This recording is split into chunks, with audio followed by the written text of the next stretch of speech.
Et salut à toutes et à tous, on se retrouve à nouveau pour une vidéo sur Eden Eternal. Aujourd'hui ce sera une vidéo sur un tutoriel sur le Corsair. Je vais finalement Zelezia est entrée dans le salon.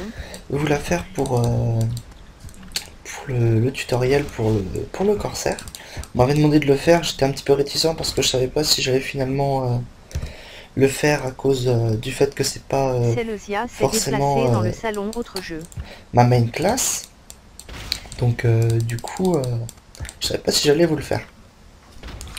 Mais finalement si, puisque en même temps je monte le Corsair maintenant au final, parce que je pense que ça va être un petit plus au niveau de mon gameplay, donc autant vous faire un tutoriel dessus, tant qu'à faire. Donc pour commencer, avant de commencer le tutoriel, qu'est-ce que je vous préconise comme set? Si vous êtes à haut level, le set du bataille honorable est très bien, hein. Bien sûr il y a le set éveillé qui est au-dessus, mais le set du bataille honorable est très bien. Moi je trouve que c'est un très bon set. Je me le fais, d'ailleurs il me manque encore 2 pièces et c'est bon, je l'aurai en entier. Donc si vous êtes à haut level, préconisez les sets précision dégâts critiques. Parce que les autres sets du genre esquive, vitesse d'attaque, bah, c'est deux stats qui sont assez simples à avoir, donc ça sert à rien franchement d'avoir un set axé là-dessus, on va dire. Donc le Corsair, comment je pourrais définir cette classe avant de commencer le tuto complet? C'est une classe qui est très rapide. C'est une classe qui a beaucoup de triple attaque. La majorité de ses attaques sont des triple attaques. Donc franchement, même si vous n'avez pas non plus un stuff terrible, je pense que vous pourrez faire pas mal de dégâts dessus.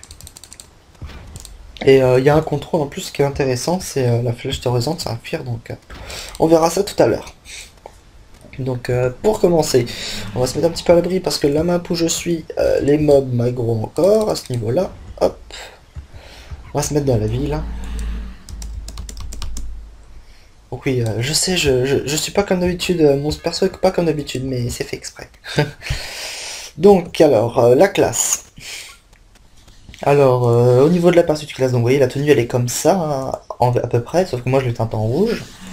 Au niveau du racial, pour les humains, il me semble que pour les humains c'est expert en bagarre, le racial, donc taux de critique plus 30%. Et pour tous les corsaires, il me semble que c'est celui-là, toutes les résistances plus 10%. Donc c'est vraiment des passifs qui sont très intéressants, qu'importe la race pour laquelle vous allez jouer, les résistances c'est bien. Pour les certificats, certificat de vitesse d'attaque, objectif rapide, vitesse d'attaque plus 8%. Alors que je vous montre, parce que certains ne savent pas, c'est pas 8% de la vitesse d'attaque qui est ici. C'est 8% de la vitesse d'attaque qui est là, donc il y a une grosse différence. Parce que 8% de 380, c'est pourri. Là, c'est 8% brut, donc c'est très intéressant. Vous avez passe rapide, vitesse de déplacement plus 5%. Bon, pour les runs, pour les cailloux en lors de GT, des GVG, pardon. Double tir de flèche, probabilité de double attaque plus 1%, mais dégâts diminués à chaque fois. Bah bien sûr, après le certificat augmente à 15% d'attaque, 10% de déplacement et 2% de double attaque. Bon, des certificats qui sont plus ou moins utiles, hein, je dirais. Moi j'ai mis que le vitesse d'attaque, il me semble. Oui, que le vitesse d'attaque. Alors, pour les compétences, bah on va pas changer l'ordre, on va toujours les présenter comme ça. On va commencer par tir renversant. Tir renversant, c'est une attaque, vous devez viser votre adversaire. Et ça va la bumper à 3 mètres. Vous pouvez voir là. Hop, il a reculé. Donc vous êtes face à un corps à corps, vous pouvez utiliser cette compétence, hein. Ça peut être pratique. Ensuite, on a la pluie de météores. Pluie de météores qui est une attaque en zone triple attaque, dans un rayon de 8 mètres. Les dégâts sont diminués à chaque coup. Avant, il y avait une AO qui apparaissait, comme les AO du magicien, et on pouvait viser. Maintenant, il faut viser un mob, et c'est autour de lui que l'attaque est faite. Donc voilà, la petite animation, je vais vous la remontrer une nouvelle fois. Voilà, c'est assez joli. Ensuite, on a le skill le plus utilisé du corsaire, le bombardement, qui est une attaque qui vise votre adversaire. Bombardement qui attaque 3 fois de suite également, et les dégâts sont diminués à chaque coup. Voilà. Donc oui, c'est un petit peu comme la triple attaque du chasseur, la triple flèche du chasseur, hein. C'est le même genre. Ensuite, vous avez le saut d'esquive. Attendez, je vais juste déplacer ça encore un petit peu. Un peu pas plus. Encore? Non, bon, c'est pas grave. Le saut d'esquive qui est un sort instantané qui vous permet d'esquiver certaines attaques et vous fait faire, hop, voilà, un bond de 5 mètres. Donc là, vous avez peut-être pas vu, mais je vais vous le refaire. Vous voyez, là, je suis dans l'eau, à la limite de l'eau, et là, hop, j'y suis plus. Vous voyez, vous faites un bond de 5 mètres en arrière. Utilisez-le correctement. Parce que, bon, il n'a pas un cooldown qui est énorme, mais ça peut être pratique. Ensuite, vous avez l'un des sorts les plus utilisés encore chez le corsaire, c'est à la charge. À la charge qui est un boost instantané qui augmente votre attaque d'une manière considérable.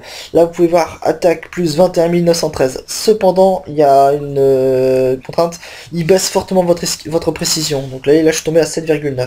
Vous pouvez facilement contrer le à la charge avec œil de précision de l'aigle. Vous voyez, ça remonte un petit peu votre précision malgré le à la charge.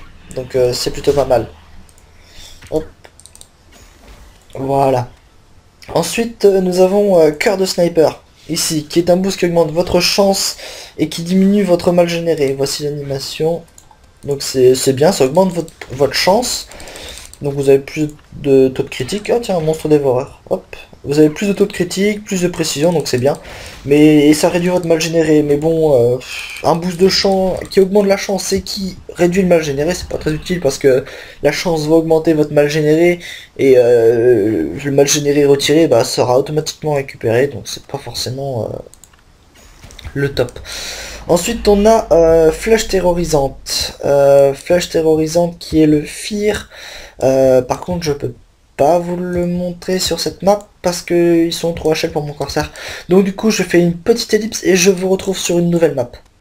Donc on se retrouve à nouveau sur une nouvelle map qui est le pic du Maelstrom. Ici les mondes sont niveau 63, donc je peux vous montrer le Fear. Le Fear c'est simple, c'est vous visez votre adversaire, l'esquiver, diminuer et la cible est voilà, elle est apeurée. En plus ça inflige des dégâts, donc c'est assez bien. Un Fear qui inflige des dégâts c'est plutôt pas mal, il y en a pas. Il y en a pas qui infligent des dégâts par celui-là il me semble. Ou alors c'est peut-être parce que j'ai attaqué trop vite, mais je sais pas. Mais bon, comme le cooldown est assez long, vous voyez il est de environ 50, 1 minute, donc vous pouvez le relancer avant longtemps. Mais c'est un Fear qui est très pratique. C'est pas aussi pratique que le Fear du guerrier ou du démoniste, mais l'avantage qu'il a c'est qu'il peut être lancé à distance et que vous me direz le Fear du démoniste aussi peut être lancé à distance, mais il n'y a pas beaucoup de démonistes, il y a plus de corsaires, donc voilà. Donc pour continuer sur les compétences, après on a Sérénité. Sérénité qui a un petit boost pour vous empêcher de prendre trop cher. Vous voyez l'animation, c'est ça. Et ça augmente votre défense et votre esquive pendant 30%. Pendant 30 secondes, qu'est-ce que je raconte dans 30%. Donc c'est bien. Ensuite, si j'ai bien regardé, vous avez, voilà, poursuite de l'aigle, ceci, qui est une attaque physique. Et si les PV de la cible sont inférieurs à 20%, la compétence fait double attaque. Donc c'est bien, là vous voyez, là ça fait, ah si ça a fait double attaque, bah c'est peut-être un de mes objets qui a proc. Vous voyez, là ça n'a pas fait double attaque. Oh, encore un terrifiant dévoreur. Hop. Ce que je peux vous montrer, voilà, je vais, voilà, hop. Oula, inférieur à 20%, mais je vais le tuer normalement. Tant pis. Bref, ça fait une double attaque si les PV sont inférieurs à 20%, et ça peut être augmenté avec l'arbre des compétences. Et pour finir, vous avez le petit oiseau, l'aigle chasseur. Ouais, le petit faucon sinistre là, qui, ma foi, est très pratique. Il réduit la vie. S'il frappe une cible, la vitesse de la cible est diminuée de 30%. Donc c'est bien pour poursuivre les gens. Voilà, donc pour les compétences. Donc pour les monter, bien sûr, hein, je dirais le Fear en premier, après à la charge, bombardement, plus météore. Mais bon, j'ai pas beaucoup monté tout ça pour le moment, vu que ça fait pas longtemps que je suis dessus. Ensuite, pour les certificats à mettre en place, bah, comme tous les autres DPS à arme à deux mains, je dirais un carré vert, avec 4 certificats verts, et pour le reste, bah, c'est vous qui voyez, hein. C'est à vous de voir comment vous voulez faire.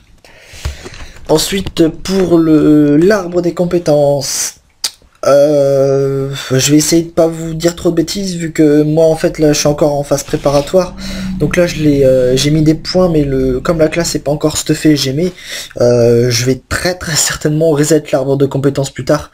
Par exemple, rien qu'à ce niveau-là, dégâts critiques plus 0,2 points. Ça, quand j'aurai mon set et mes gemmes, déjà je vais l'enlever. Donc voilà. D'ailleurs, ce qui est étonnant, c'est que je suis pas à 3.0 de dégâts critiques. Pourquoi?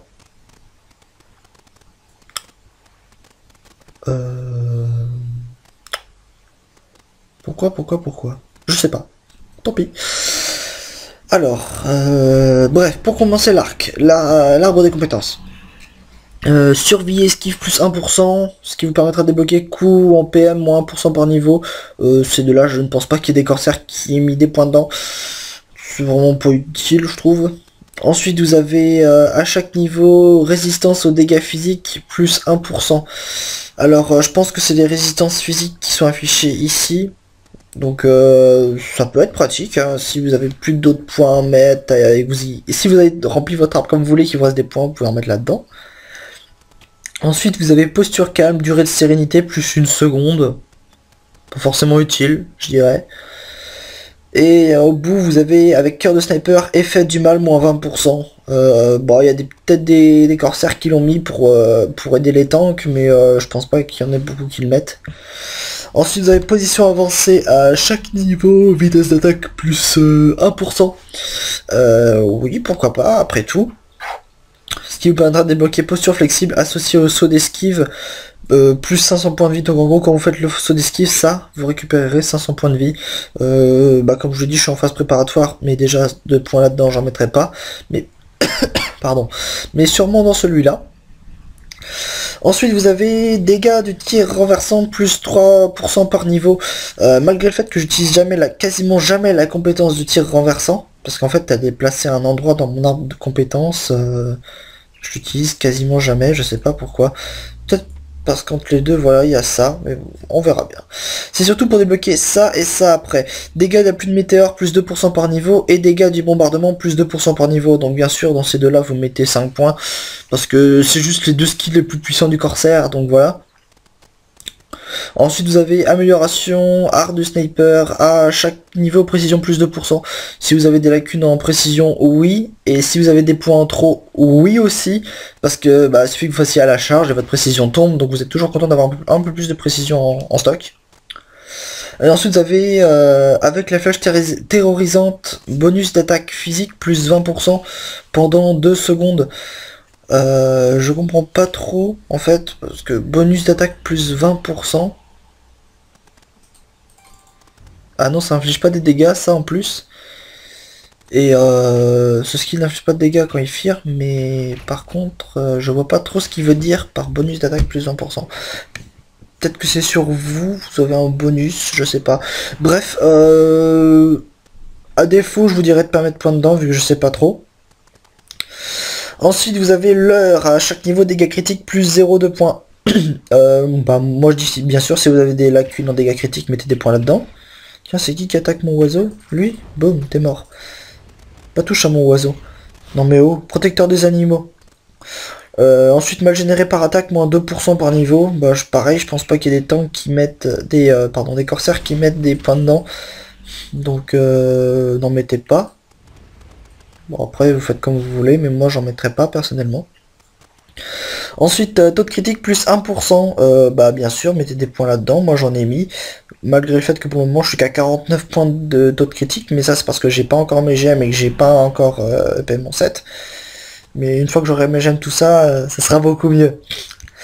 C'est surtout après pour débloquer sa mare de l'esprit associée à la charge, bonus de... Non, refusé. Bonus d'attaque plus 20%, donc bien entendu, mettez un point là-dedans.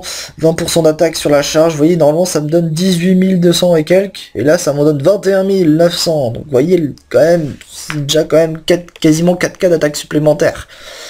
Donc à mettre là-dedans. Ensuite, vous avez ça, force plus 2%. Ça augmente votre attaque, mettez des points dedans. Et ensuite, un petit point dans ça. Comme ça, ça vous donne un avantage parce que maintenant, c'est plus 2% inférieur. C'est une fois que la cible a 40%. Bonus de 5% de de taux de double attaque. Donc c'est encore mieux que de garder le boost de base. Voilà, c'est ça que... Je pense que j'ai à peu près bien dit le truc. Ouais. Compétences de classe, bah tout est fait. Oui, tout est bon, tout est beau. On va attaquer la partie 7. Donc comme j'ai dit pour le 7, je préconise précision dégâts critiques. Là je suis avec le 7 brassard du tonnerre de furieux plus 3, donc ça c'est le 7 que je me travaille depuis un an, parce que en fait comme je passe quasiment jamais en classe légère, voilà, j'ai pas forcément monté de 7 légers, donc je vous parlerai pas des 7 légers, des 7 pardon. Par contre pour les accessoires, bah comme mon samouraï en fait, je veux dire je stuff pareil comme mon samouraï. Pour l'arc invocateur de tornade, donc c'est l'arc éveillé. Il est pas mal, hein, 40%, les attaques présentent 40% de chance de déclencher une double attaque. Les attaques normales, hein, donc les flèches comme ça. Vous voyez, il y a eu une petite double attaque là, comme ça. Donc voilà quoi, c'est un bon arc, mais l'arc que je vous conseille vraiment... Attendez si je le trouve. Voilà, c'est celui-là. C'est le baiser du dragon hein, qui est niveau 75. C'est un des meilleurs arcs qu'on peut trouver à l'heure actuelle. Sinon, vous avez le Longilus lent qui est pas si mal que ça, au niveau 70. Agilité et chance, donc c'est plutôt bien. Beaucoup utilisent l'esprit du feu qui réduit la résistance à la percée de 15 points. Ce qui est pas une mauvaise idée non plus. C'est très pratique. Excusez-moi, je suis un petit peu fatigué. Et ensuite vous avez les 65. Par contre au 65, je vous conseille plus de prendre l'étoile filante que le ouragan d'Athéna. Même si le ouragan d'Athéna c'est l'éveillable, il est moins utile que l'étoile filante. Mais l'éveillé est plus utile que l'étoile filante. Vice versa. Donc voilà, sinon bah en général les arcs c'est toujours les mêmes. Hein. Quoique non ici ça change, là ça réduit pas la percée, ça augmente l'agilité, la chance, là la force. Cœur du sniper froid, voilà, là ça réduit encore, on retrouve encore la réduction de percée au niveau 50, c'est-à-dire ce gold là ça a été mon tout premier gold en armes, et juste pour voir un truc, plus 6, ah ouais j'avais eu quand même force, attention, par contre niveau gemme, oh là là, ça me rappelle bien ma période noob, hein. Je l'ai quand même gémé avec une gemme d'intelligence l'arc, hein. Je suis costaud, hein. Quand je vois ça maintenant je me dis mais oh my god. Comment j'ai pu faire ça? Donc voilà en ce qui concerne les sets. Donc bien sûr c'est à vous de choisir ce que vous voulez mettre comme set. Ça dépend comment vous allez opti votre corsaire. Sinon pour parler en global du corsaire, depuis la mise à jour c'est devenu une classe qui est très utilisée pour la simple et bonne raison que ceci. Regardez. Je cours et en même temps j'attaque. C'est très pratique.